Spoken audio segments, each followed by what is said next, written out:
ആസിഫിൻ്റെ അവൻ ഈസി ആയിട്ട് ബിഹേവ് ചെയ്യണ കാണുമ്പം എനിക്കങ്ങനെ പറ്റാറില്ല. എനിക്ക് അത്ര ഈസി ആയിട്ട് ആസിഫ് ഒരു ക്യാരക്ടറൊക്കെ ചെയ്യുമ്പോൾ നമുക്കിങ്ങനെ ഇപ്പോൾ ഡയലോഗൊക്കെ പഠിച്ചിട്ട് പറയണമെന്ന് തോന്നില്ല, അവൻ സംസാരിക്കണമെന്ന് തോന്നുള്ളൂ. അത് അവൻ്റെ ഒരു രീതി അതാണ്. അപ്പോൾ ഞാൻ എൻ്റെ മോനോടൊക്കെ പറഞ്ഞത് അങ്ങനെ പഠിക്കാതെ നമ്മളെന്താണോ അതേപോലെ വളരെ ഈസി ആയിട്ട് ബിഹേവ് ചെയ്യുന്ന പോലെ അഭിനയിച്ചാൽ പെട്ടെന്ന് ഇമ്പ്രസ്ഡ് ആവും. അതാണ് ആസിഫിന് കിട്ടിയ ഏറ്റവും വലിയ ബെനിഫിറ്റായിട്ട് എനിക്ക് തോന്നുന്നത്. അപ്പോൾ വളരെ നാച്ചുറലായിട്ട് നമ്മുടെ ഇടയിലുള്ള ആരോ സംസാരിക്കുന്ന പോലെ പെരുമാറുന്ന പോലെ അവൻ ലൊക്കേഷനിൽ വന്ന് എന്നോട് വർത്താനം പറയുന്ന പോലെ തന്നെയാണ് വന്നു കഴിഞ്ഞിട്ട് ക്യാരക്ടറായിട്ട് പറയുമ്പോഴും അതിനകത്തൊരു കൃത്രിമത്വം തോന്നില്ല, വളരെ നാച്ചുറലായിട്ട് അങ്ങ് ബിഹേവ് ചെയ്യണം അതുപോലെ തോന്നി. അപ്പോൾ അങ്ങനെ ചെയ്താൽ നന്നായിരിക്കും എന്നിങ്ങനെ ഞാൻ പറഞ്ഞു കൊടുത്തിട്ടുണ്ട്. അപ്പോൾ ഞാനതിങ്ങനെ മോനോട് പറഞ്ഞു, മോൻ ഇന്റർവ്യൂവിൽ പറഞ്ഞതും എനിക്കറിഞ്ഞുകൂടാ, ഞാനങ്ങനെ പറഞ്ഞതും കണ്ടിട്ടില്ല. എന്നെ ആസിഫ് ഒരു സെറ്റിൽ വന്നിട്ട് അങ്ങ് ഭയങ്കര ഹഗ് ചെയ്തു. സാധാരണ വന്നു കഴിഞ്ഞാൽ അവനിങ്ങനെ ഹഗ് ചെയ്യും. എൻ്റെ അടുത്ത് പറഞ്ഞു, ഇക്ക എന്നെ എല്ലാവരും വിളിച്ച് ചോദിക്കുന്നത് സിദ്ദിഖ് മോനോട് പറഞ്ഞിരിക്കുന്നത് ആസിഫ് അലിയെ പോലെ അഭിനയിക്കാൻ. അപ്പൊ എനിക്ക് എന്തൊരു മൈലേജ് ആയെന്നറിയാവോ അവനിങ്ങനെ. അപ്പോഴാണ് ഞാനത് അറിയുന്നത് ഇവനിങ്ങനെ ഇന്റർവ്യൂവിൽ പറഞ്ഞു എന്നുള്ളത്.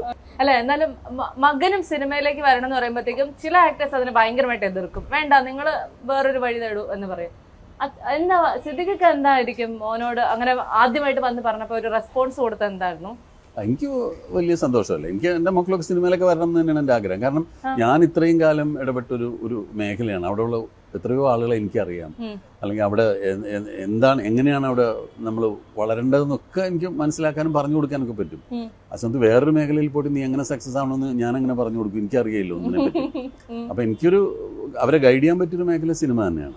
അതുകൊണ്ട് ഈവൻ ഷഹീൻ ആദ്യമൊന്നും അങ്ങനെ വലിയ താല്പര്യം കാണിച്ചിരുന്നില്ല. ഷഹീൻ +2 കഴിഞ്ഞപ്പോൾ അവന് അനിമേഷൻ പഠിക്കണമെന്ന് പറഞ്ഞിട്ട് അവൻ UK പോയി, ലണ്ടനിലാണ് 3 കൊല്ലം പഠിച്ചത്.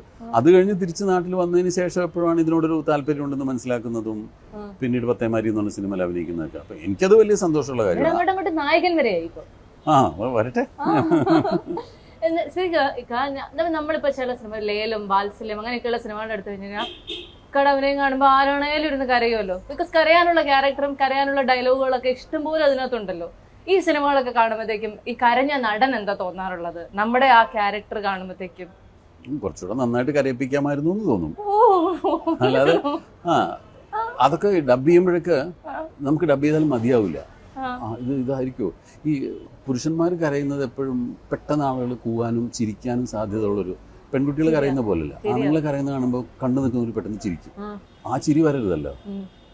ഇപ്പൊ ലേലത്തിലെ ഹുസൈൻ കരയുമ്പോഴും വാത്സല്യത്തിലെ അനിയൻ കരയുമ്പോഴും ആളുകൾ ചിരിക്കരുത്. അപ്പൊ അത് ചിരിപ്പിക്കാതെ എങ്ങനെ കരയണം എന്നുള്ളതിനെ പറ്റിയുള്ള വേവലാതിയായിരിക്കും കൂടുതലും.